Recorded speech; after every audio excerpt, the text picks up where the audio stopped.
So before we go ahead and get you into showing you the drills for our first step speed training program, I want to go ahead and take you through the keys to success and some key elements that make it very important that you start implementing so your athletes can be real successful. First and foremost, I want to control amplitude. You'll notice I have cones set up here for the athletes to go ahead and visually know how far they're going to go on training.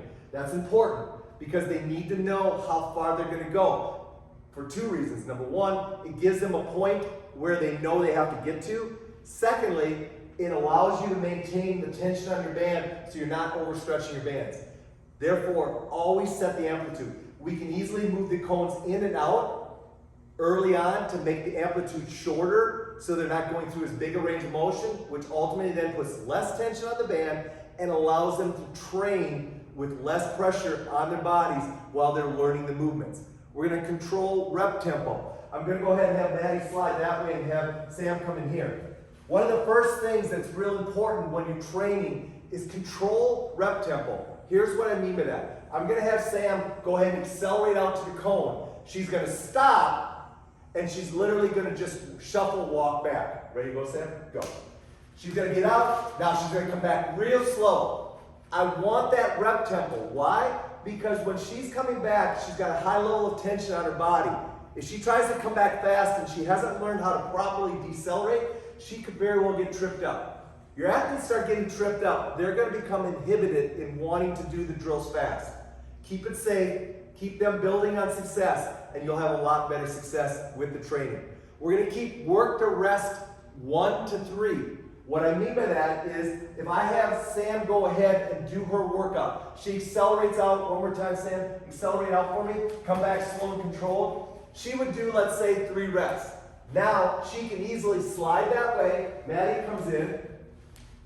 Now Sam goes ahead and goes in the holding position, and now that took us about as much time as it took Sam to work, so we've got two counts down. Now we got a third, now Maddie's ready to go ahead, accelerate out, Maddie, come on back, control, and now she does her training. By using the partner attached setup, a 1 to 3 work to rest works very easy, and I highly recommend it. We're going to keep our band tension manageable. What I mean by that is if you've got smaller athletes, put them in smaller bands. If you have bigger athletes but they're not very well have mastered the drills, keep them in smaller bands.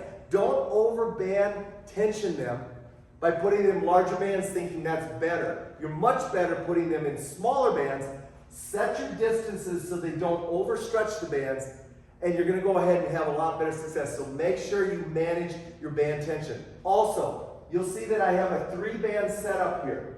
I go with 3-band setups more often today than normal. I used to go 2-band setups. Now I go 3-band setups because the band tension variability is much greater. There's a lot more flexibility in this system. Therefore, somebody like Sam, who's a freshman, and Maddie, who's a senior, I can put them in the same training system, and they both can get great workouts, but it's not going to overtax the younger athlete.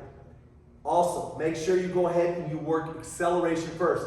I have Maddie here. You'll notice when I asked her to accelerate out. Go ahead, Maddie, accelerate out. She goes out, she comes back controlled. I'm not worried about deceleration yet. I'm not making her come flying back. I know that's going to be harder for her. I'm going to make sure that they understand acceleration first, they get used to the tension of the band, and so forth. Then, when I bring in deceleration, I'm going to do it in steps, which we'll show you as we go through each and every individual movement.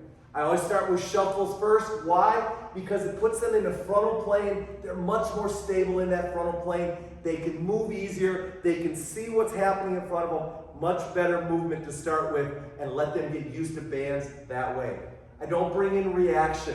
I won't bring in my whistle. I won't bring in something that makes them react. I'll let them consciously learn how to train in the bands first. So when I tell, for instance, here's how I would do it, I'd say, Maddie, I need you to do 2 reps, out fast, back slow, twice. You take your time, do it when you want to go.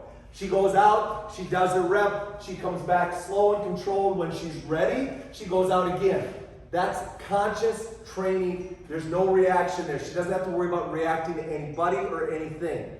Lastly, if we're going to use this partner attached setup, I got to teach holding first. Holding first. So that means I'm going to come over here to Sam. I'm going to say, Sam, I need your feet nice and wide, and I need you to get down. Because Maddie over here is going to be accelerating out. All right? You've got to be nice and stable and hold control.